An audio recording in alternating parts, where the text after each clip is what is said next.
Oh hi, and welcome to part 5, the final part of our house extension video. Sorry it's taken so long to do, if any of you have been desperately waiting for the last one, but there we go. Big thanks to all of those of you who've put comments saying this is great and just the kind of thing you're looking for, and even bigger thanks to those trolls who keep saying that they've learned absolutely nothing. I'm really glad that you spent all of that time watching my video.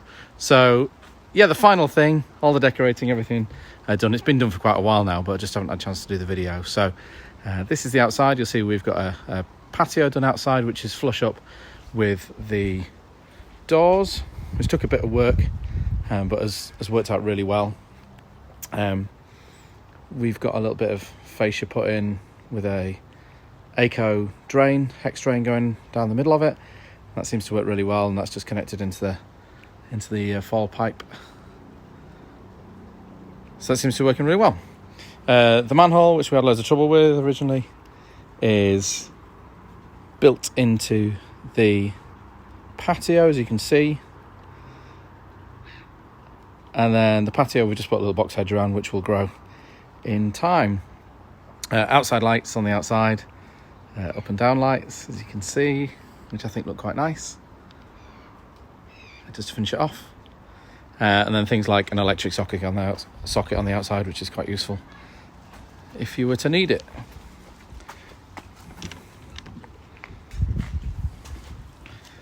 And then the bit which has taken a while was things like finishing off cabinets and radiators and all that kind of stuff.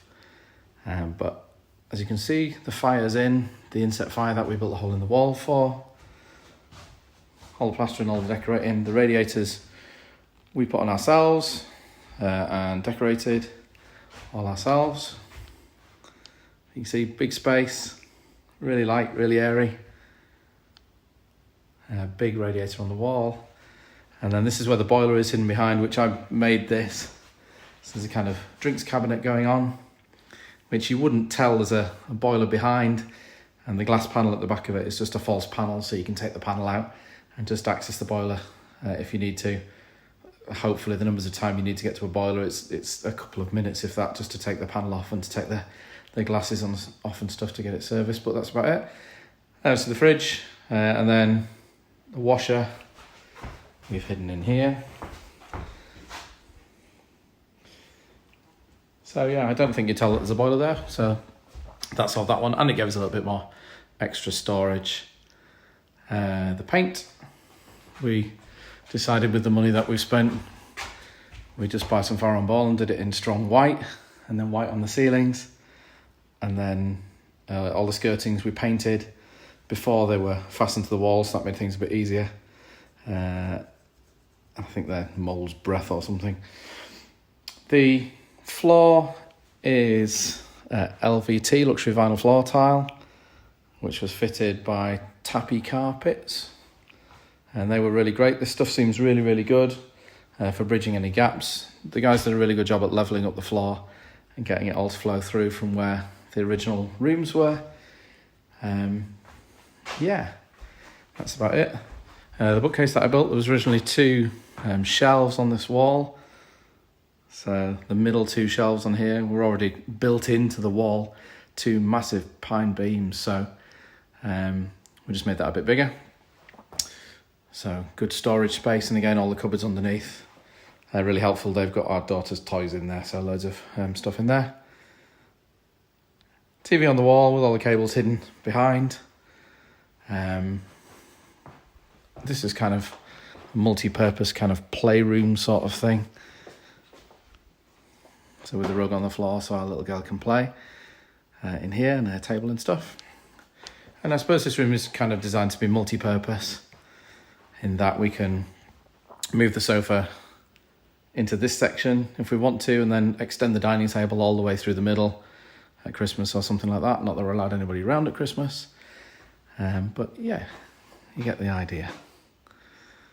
So that's kind of the finished product. Lighting wise, you'll see the spotlights above the doors and above the windows, which I think look good, and they're all on separate dimmers, and the same for the lighting up in the ceiling, which is all on separate dimmers, so you can It's all controlled by Lightwave, which is a really good system, which can link into Alexa if you've got that. So we can turn them all on and off just by asking Alexa.